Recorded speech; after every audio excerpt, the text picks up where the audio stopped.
ولا تموتن إلا وأنتم مسلمون اللهم إنا نسألك علما نافعا ورزقا طيبا وعملا متقبلا أما بعد فإن أصدق الحديث كتاب الله وخير الهدي هدي محمد صلى الله عليه وسلم وشر الأمور محدثاتها وكل محدثة في الدين بدعة وكل بدعة ضلالة. Ikhwani wa akhwati fid din, kaum muslimin dan muslimat, al-musyahidin wal musyahidat, saudara-saudari para pecinta ilmu dimanapun berada. Alhamdulillah, puji dan syukur marilah senantiasa kita ucapkan kepada Allah tabaraka wa ta'ala atas kemudahan yang Allah berikan kepada kita dan atas kebaikan yang telah dibukakan pintunya untuk kita. Pagi ini kembali kita dipertemukan Allah dalam majelis ini setelah kita melaksanakan ibadah fardu subuh berjamaah. Yang mudah-mudahan ibadah salat kita, doa dan zikir-zikir kita serta ilmu yang kita pelajari menjadi cahaya dalam kehidupan kita dan menambah kebaikan di sisinya. Kemudian ucapan salat dan salam marilah senantiasa kita sampaikan pula untuk Nabi kita yang mulia sallallahu alaihi wasallam. Mudah-mudahan kita semua mendapatkan syafaatnya pada hari kiamat kelak. Ikhwani wa akhwati fid din, kembali kita melanjutkan pembahasan kitab Al-Mulakhas fi Syarh Kitab At-Tauhid pada bab yang ke-8, masih dalam pembahasan bab yang ke-8. Pagi ini halaman yang ke-79. Hadis yang kedua yang dibawakan oleh Syekh Muhammad Ibn Abdul Wahab di dalam bab ma jaa fir ruqa wat tama'im. Bab yang datang menjelaskan tentang ruqyah, ya, ataupun dan bab yang menjelaskan tentang ruqyah dan jimat-jimat. Ya. Pagi ini, ya, hadis yang kedua yang dibawakan oleh Syekh Muhammad Ibn Abdul Wahab tentang bab ini, di mana beliau mengatakan wa'an Ibni Mas'udin radhiyallahu taala anhu qala, dari Abdullah Ibnu Mas'ud radhiyallahu taala anhu dia berkata, sami'tu Rasulullah sallallahu alaihi wasallam yaqul, aku mendengarkan Nabi sallallahu alaihi wasallam, Rasulullah bersabda, ya, inna ruqa wat-tama'ima wat-tiwala syirkun, rawahu Ahmad wa Abu Dawud. Sesungguhnya ruqa, ya, adalah ruqyah. Di sini tentunya adalah ruqyah asyirkiyah. Ruqyah yang mengandung, ya, kesyirikan kepada Allah Subhanahu wa taala, atau bahasa kitanya dengan jampi-jampi. Ya. Dibacakan dengan bahasa yang tidak jelas lafaznya dan maknanya. Dan di dalam ruqyah tersebut mengandung unsur kesyirikan. Ini yang dimaksud dengan ruqyah di sini. Adapun ruqyah asy-syar'iyyah yang diambil dalam Al-Qur'anul Karim itu hal yang dibolehkan dalam agama kita. Ya, di sini adalah inna ruqa wat tama'ima, yang kedua adalah jimat-jimat. Ya, jimat-jimat, wat-tiwala itu pelet yang digunakan oleh seorang istri untuk menjadikan suaminya lebih cinta kepadanya atau kebalikannya. Maka semua perbuatan ini adalah syirik kepada Allah Subhanahu wa taala. Dan akan dijelaskan, ya, kata Syekh Shalih Al-Fauzan, sayati syarhu mufradatil hadits fi kalamil musannif rahimallahu taala, pada halaman berikutnya. Lalu kemudian Syekh Shalih Al-Fauzan menjelaskan al-ma'na al-ijmali daripada hadis ini. Makna global daripada hadis ini apa? Anna Rasulullah sallallahu alaihi wasallam yukhbiru anna isti'mala hadhihi al-ashya' liqasdi daf'il mudar wa jalbil masalih min 'indi ghairi Allah syirkun billah. Nabi sallallahu alaihi wasallam mengabarkan kepada kita bahwa sesungguhnya memakai benda-benda tadi atau melakukan hal-hal yang telah kita sebutkan tadi, ruqyah atau jampi-jampi, ya, dengan menggunakan bahasa-bahasa yang tidak jelas atau bahasanya jelas tapi maknanya tidak tahu, atau mengandung kepada di dalamnya kesyirikan kepada Allah Subhanahu wa taala, atau jimat. Ya, jimat tentu sesuatu yang ditujukan pada benda itu dengan niat ada manfaat ya yang bisa diperoleh, atau atiwalah pelet, maka semua itu adalah memakainya dengan tujuan daf'il mudhar, dengan tujuan maksud untuk menolak mudarat, wa jalbil masalih, atau datangkan manfaat ya min indi ghairillahi azza wa jal, selain daripada Allah manfaat itu ya, maka itu adalah perbuatan syirik kepada Allah Subhanahu wa taala. Ikhwafillah, ini harus kita pahami dengan benar ya, pahami dengan baik. Kenapa demikian ikhwafillah? Li'annahu la yamliku daf'adh dhurr wa jalbal khair illa Allah azza wa jalla atau illa Allah Subhanahu wa taala. Karena kita meyakini tidak ada yang bisa menolak mara bahaya, kemudaratan, atau tidak ada yang bisa mendatangkan manfaat melainkan Allah. Ya. Wa hadzal khabar, dan tentu berita dan apa yang disampaikan oleh Nabi SAW adalah berbentuk khabar. Al-khabar, berita. Sesungguhnya ya ar-ruqa, itu jampi-jampi, wat-tama'ima, jimat, wat-tiwalah, pelet, syirkun, adalah kesyirikan kepada Allah. Ini beritanya atau hadisnya berupa khabar ya. Lakin ma'nahu an-nahi an hadzal fi'il. Walaupun bentuk berita yang sampai kepada kita adalah khabar, hadis yang sampai ini adalah berupa khabar, namun maknanya adalah an-nahi, larangan. Ada yang disampaikan itu berupa berita, tapi makna daripada apa yang disampaikan adalah larangan. Inilah yang salah satu contohnya yang bermakna larangan itu. Ya. Munasabatul hadits lil bab. Bagaimana ketersesuaian hadis ini pada bab apa? Ma jaa fi ruqa wa tamaim. Anna fihi ya bayan anna isti'mal hadhihi al-ashya' al-madhkura syirkun yukhillu bihi at-tauhid, yukhillu bit-tauhid. Bahwa sesungguhnya sangat kuat keterikatannya antara hadis yang dibacakan dan dengan bab yang sedang dibahas. Karena di dalam hadis tersebut ya menjelaskan bahwa memakai perkara-perkara ini adalah kesyirikan, dan ini tentunya akan mencela ya dan akan merusak tauhid kita, merusak akidah kita, merusak keyakinan kita kepada Allah Subhanahu wa taala.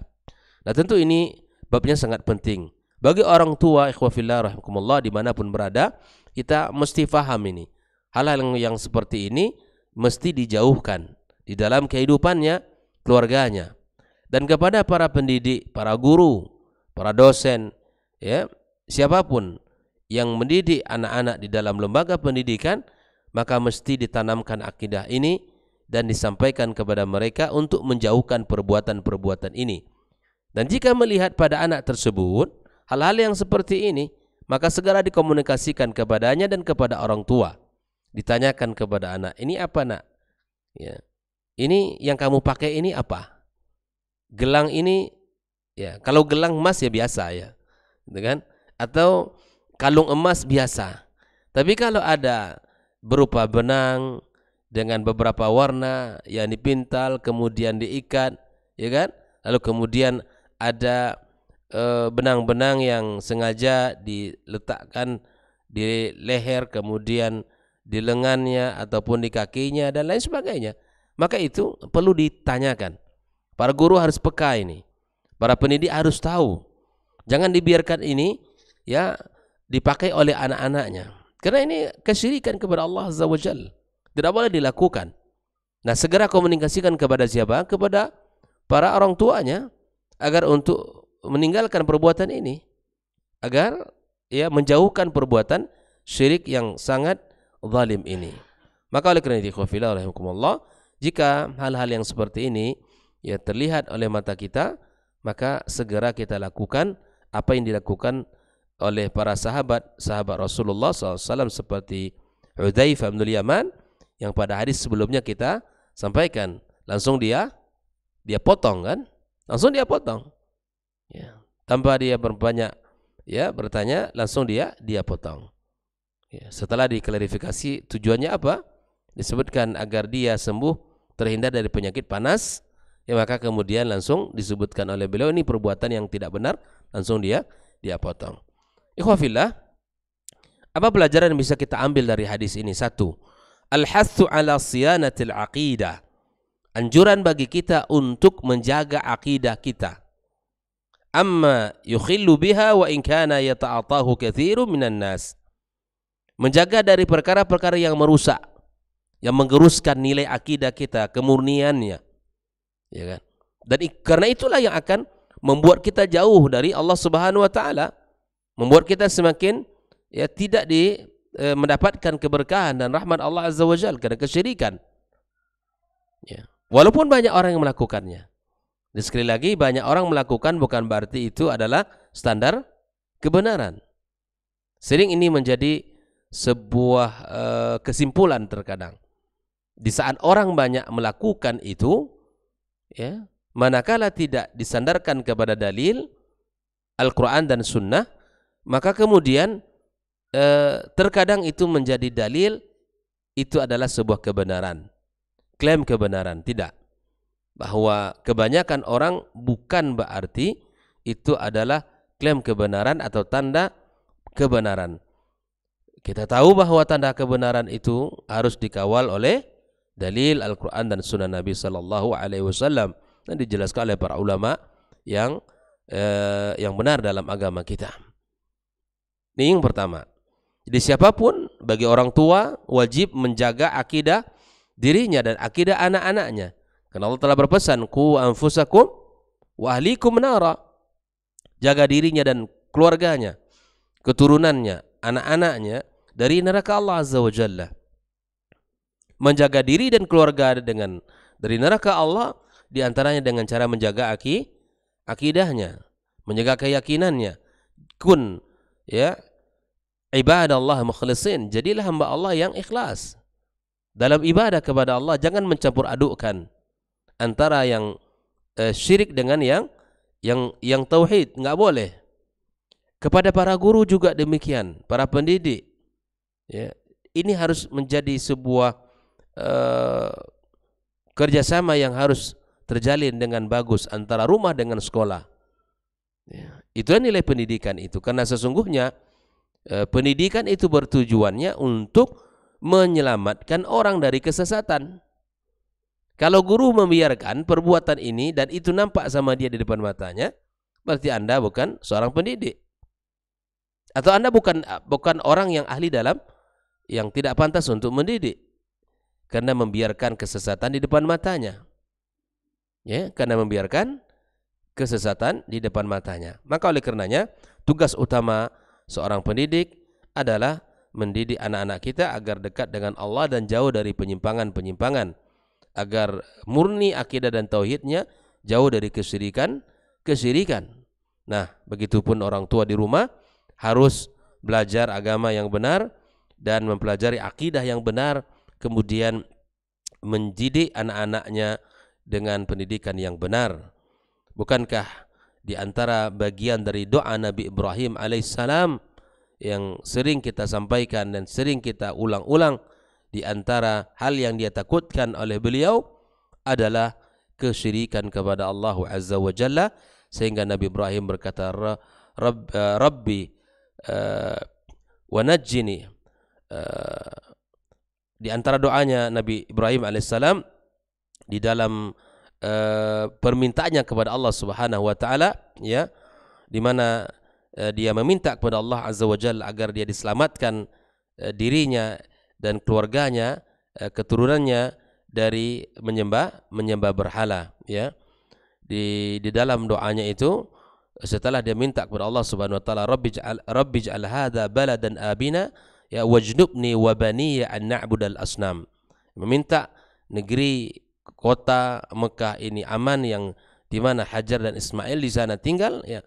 Maka kemudian setelah itu meminta kepada Allah Azza wa Jalla agar Allah jauhkan dia dan keturunannya dari menyembah berhala. Ini adalah sebuah permintaan yang sangat penting untuk kita minta kepada Allah Subhanahu wa taala. Yang kedua, ikhwafillah, tahrimu isti'mali hadhil asya' al-madhkuratu fi. Haram memakai perkara-perkara yang telah disebutkan tadi. Yang pertama apa? Ya, meminta ya jampi-jampi, meruqyah-ruqyah syirkiyah ya, menjampi-jampi atau memakai jimat-jimat. Ini para orang tua ya, para kakek, para nenek gitu kan, para mahasiswa-mahasiswi ya, jauhkan perkara jimat-jimat ini. Ya kan? Jauhkan dalam kehidupannya. Dan at-tiwalah, dan ini tiwalah ini adalah pasangan ya, suami istri yang menginginkan kehidupan rumah tangga mereka semakin langgeng gitu. Tetapi bukan dengan cara ketaatan kepada Allah. Kunci rumah tangga itu agar dia tetap utuh ya, sakinah mawaddah warahmah, mesti dirawat dengan ketaatan dan keimanan kepada Allah. Kalau ingin rumah tangganya menjadi rumah tangga yang diberkahi oleh Allah Azza wa Jalla, maka hal yang pertama untuk dilakukan adalah menjaga syariat Allah Subhanahu wa taala, menegakkan perintah-perintah Allah, bertakwa kepada Allah Azza wa Jalla. Masing-masing dari pasangan ya, suami meningkatkan keimanannya, ketakwaannya kepada Allah. Istri pun demikian, menjaga dirinya, menghormati suaminya, kemudian menjaga agama Allah dengan menjalankan salat, ya, menjalankan perintah-perintah Allah Subhanahu wa taala. Inilah yang akan bisa menjadikan rumah tangganya rumah tangga yang barakah, rumah tangga yang sakinah mawaddah warahmah. Bukan dengan cara yang apa disebutkan oleh Nabi, memakai pelet yang membuatkan seorang suami semakin sayang, tapi dengan cara yang salah. Yang ketiga, anna hadhihi thalathal madhkura syirkun min ghairi istitsna. 3 perkara ini adalah kesyirikan tanpa terkecuali. Ya. Siapapun yang memakai jampi-jampi, memakai jimat-jimat dan pelet, maka ini perbuatan syirik yang mesti kita tinggalkan. Mari kita lihat halaman 80. Syekh Muhammad Ibn Al-Wahhab menjelaskan apa itu at-tamaim. At-tamaim itu khafillah syai'un yu'allaq 'alal awladi min al-'ain. Sesuatu yang digantungkan pada anak. Ya kan? Laki-laki atau anak perempuan ya, minal ain, dengan tujuan anak ini terjaga dari penyakit ain. Inilah kita sebut dengan jimat tadi. Ya, agar anak ini terlindungi, terjaga, terpelihara dari penyakit ain. Lakin idza kana al-mu'allaq min al-Qur'an farakhasa fihi ba'du salaf wa ba'duhum lam yurakhas fihi. Tapi sebagian orang mengatakan bahwa kata beliau sebagian salaf menggantungkan ayat-ayat Al-Quran itu dibolehkan. Namun sebagian mereka tidak memberikan rukhsah pada bab ini. Wa yaj'aluhu minal manhiyyi an. Namun ini termasuk pada perbuatan yang dilarang. Minhum, di antara yang melarangnya siapa? Ibnu Mas'ud radhiyallahu taala anhu, Abdullah Ibnu Mas'ud. Jadi ini yang pertama. Yang kedua, ar-ruqa, ya, ar-ruqa itu adalah hiyallati tusamma al-azaim, ya, sebuah keinginan, ya, wa khassa minhu ad-dalilu ma khala min asy-syirik. Dan ruqyah itu ada ruqyah yang dibolehkan, ya kan? Ruqyah yang tidak dibolehkan adalah ruqyah yang di dalamnya ada unsur kesyirikan. Ya, faqad rakhasa fihi Rasulullah SAW min al-'aini wal huma. Ya, inilah yang dimaksud dengan ar-ruqa. Yang ketiga ada tiwala. At-tiwala itu apa ikhwah fillah? Syai'un, sesuatu yasna'unahu, yang dibuat olehnya, yaz'umuna annahu yuhabbabul mar'at ila zawjiha war rajula ila imra'ati. Ini bahasa kitanya memang pelet. Ada enggak bahasa lainnya? Memang pelet ya. Ya, biasanya yang digunakan untuk membuat orang semakin sayang gitu kan. Ini hubungannya suami istri ini. Ya. Maka tidak benar ini dilakukan ya. Kalau ibu-ibu pengen disayang oleh suaminya, hormati suaminya, taat kepadanya, muliakan dia. Karena Islam telah menempatkan posisi suami pada posisi yang mulia. Ya. Berikan hak-hak suaminya. Berikan perhatiannya, berikan ketaatannya, jaga kesuciannya. Ya. Taat kepada suami di saat suami hadir bersamanya ataupun di saat suami tidak berada bersamanya. Inilah cara yang benar di dalam Islam. Ya. Begitupun seorang suami jika ingin dimuliakan, disayangi oleh istrinya, maka kemudian berikan perhatian kepada istrinya. Ya. Berikan perhatian kepada istrinya. Jangan menjadi orang yang cuek, yang tidak peduli dengan pasangannya. Memberikan hak-hak dia, hak nafkah, hak perhatian, hak kasih sayang, dan berikan sesuatu yang bisa membuatnya lebih nyaman di rumah untuk mendidik anak-anaknya. Lalu kemudian ikhwafillah rahimakumullah, Syekh Shalih Fauzan menjelaskan yu'allaq 'alal aulad ay bi'a'naqis sibyan. Yu'allaq 'alal aulad itu artinya yang digantungkan di leher anak-anak, ya. Minal ain artinya ay lidaf'il isabati bil ain, untuk menolak penyakit ain. Al azaim jam'u azimah. Qila hi ayatun minal Qur'an tuqra ala dhawil ahat atau tuqra fi ma'in wa yusqahu al marid, ya, atau tuktab fi sahnin wa nahwi wa tumhal kitabatu bima'in wa nahwi wa yusqahu al marid. Inilah al azaim itu ada yang dibacakan di air atau diruqyahkan pada air, kemudian diminumkan kepada yang sakit, atau ditulis di piring atau sejenisnya, kemudian tulisan itu dihapus dengan air tersebut, kemudian diminumkan kepada yang sakit. Nah, inilah ar-ruqa yang dimaksud di sini. Wa khussa minha ay akhraja min umumi. Ad-dalil huwa qaulu ta'ala, karena di sini ada dalil khusus, pengkhususan, ya. La ruqyata illa min ainin aw huma. Tidak ada ruqyah melainkan penyakit huma, penyakit ain, ya, dari mata yang hasad, atau huma itu penyakit panas, ya. Kama sabaqa fi bab man haqqaqa tauhid. Ma khala min asyirki ay al-isti'anatu. Al-isti'anatu bi ghairillahi bi an kanat bi asma'illahi wa sifati wa ayati wal ma'thur 'anil nabi sallallahu alaihi wasallam. Ma khala min asyirki artinya yang terbebas dari kesyirikan. Kalau ruqyah yang tidak ada unsur kesyirikan boleh. Karena ruqyah, ya, ada yang mengandung unsur kesyirikan, ada yang tidak. Wa hasil ma dzakarahu al-musannifu rahimallahu fi hukmi hadhil asya' al-madhkura ma yali. Adapun kesimpulannya dari apa disampaikan oleh pengarang kitab sebagai berikut. Yang pertama, anna ruqyata tanqasim ila qismain. Ruqyah itu terbagi kepada dua bagian. Qismun masyru' wa qismun mamnu'. Yang pertama yang disyariatkan, yang kedua yang terlarang. Fal masyru' ma khala min asyirki. Seluruh ruqyah yang terbebas dari unsur-unsur kesyirikan itu boleh. Wal mamnu' ma kana fi syirkun. Yang terlarang kebalikannya. Jika ruqyah itu ada unsur-unsur kesyirikan, pasti dilarang. Kalau tidak, dibolehkan.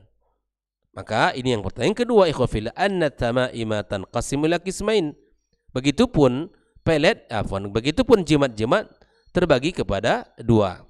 Qismun mamnu'un bil ijma'. Bagian yang pertama yang terlarang secara ijma'. Apa yang dimaksud yang terlarang secara ijma'? Makana yashtamil ala syirik. Jimat-jimat yang mengandung padanya kesyirikan. Wa qismun mukhtalafun fih. Bagian yang kedua yang khilaf para ulama memberikan penilaiannya, wa makana minal Qur'an, kalau itu berupa Al-Qur'anul Karim, ayat-ayat, qila innahu jaiz, ada yang membolehkan sebagian ulama salaf, wa qila innahu mamnu', ada juga yang mengatakan hal itu juga terlarang. Was sahih annahu mamnu', yang dipilih oleh Syekh Shalih Al-Fauzan adalah hal ini terlarang. Kenapa? Sadduz dzari'ah atau saddan lidzari'ah wasyanatan lil Qur'an. Yang pertama, menutup jalan-jalan syariat dari penyimpangan-penyimpangan. Yang kedua adalah menjaga Al-Quran. Karena Al-Quran diturunkan bukan untuk dibuatkan jimat-jimat, gitu kan? Al-Quran diturunkan Allah untuk dibaca, ditadaburi, dipelajari, diamalkan. Ya, bukan untuk dijadikan jimat-jimat. Ada orang ingin safar, ya kan, ingin bekerja ke luar negeri atau ke luar daerah, ada pesan kakeknya, pegang ayat ini baik-baik. Yang dipegang ayat ini saja, satu ayat ini saja, yang lainnya mana? Nah, ini. Maka oleh karena itu Ustaz Shalih Fauzan mengatakan ini pun terlarang untuk supaya menjaga Al-Qur'anul Karim dan menjaga syariat dari terjadinya penyimpangan. Yang terakhir, at-tiwala mamnu'atun min ghairi khilaf. Pelet itu terlarang tanpa ada khilaf. Tanpa ada khilaf, perselisihan ulama. Ya, dia terlarang li'annaha naw'un minas sihir. Karena pelet bagian daripada sihir, ya. Maka inilah ikhwafillah bagian daripada bentuk-bentuk penyimpangan-penyimpangan yang kita sebutkan pada pertemuan kemarin dari bab 7 sampai bab 14 itu akan disebutkan oleh pengarang kitab ini contoh-contoh penyimpangan-penyimpangan di dalam akidah dan tauhid kita, ya. Maka sudah beberapa contoh disebutkan yang mesti kita pahami, ya. Kemarin adalah kalung yang digantungkan, ya, yang dengan tujuan apa? Dengan tujuan agar bisa menolak mudarat dan bisa mendatangkan manfaat. Kemudian jampi-jampi atau ruqyah asyirkiyah. Yang ketiga adalah at-tamaim, yaitu jimat-jimat. Yang keempat adalah at-tiwalah, yaitu pelet yang digunakan untuk kedua pasangan suami istri. Dan ini adalah bab yang ke-8 dan insyaallah kita akan memasuki bab yang baru, ya. Dan masih tersisa satu hadis lagi dari bab ke-8 ini, insyaallah akan kita selesaikan pada pertemuan besok insyaallah taala, dan semoga Allah mudahkan kita bersama untuk selalu belajar dan menuntut ilmu. Naam, setelah itu kita akan memasuki bab yang berikutnya, di mana bagian yang sangat penting juga itu man tabarraka bisyajaratin aw hajarin wa nahwihima. Bab bagaimana hukum orang bertabaruk dengan pohon dan batu dan sejenisnya. Nah, inilah bagian yang ke-9 insyaallah akan kita pelajari. Wa sallallahu ala nabiyyina Muhammadin wa ala alihi wa sahbihi ajma'in. Wa subhanakallahumma bihamdik asyhadu an la ilaha illa anta astaghfiruka wa atubu ilaik. Wassalamu alaikum warahmatullahi wabarakatuh.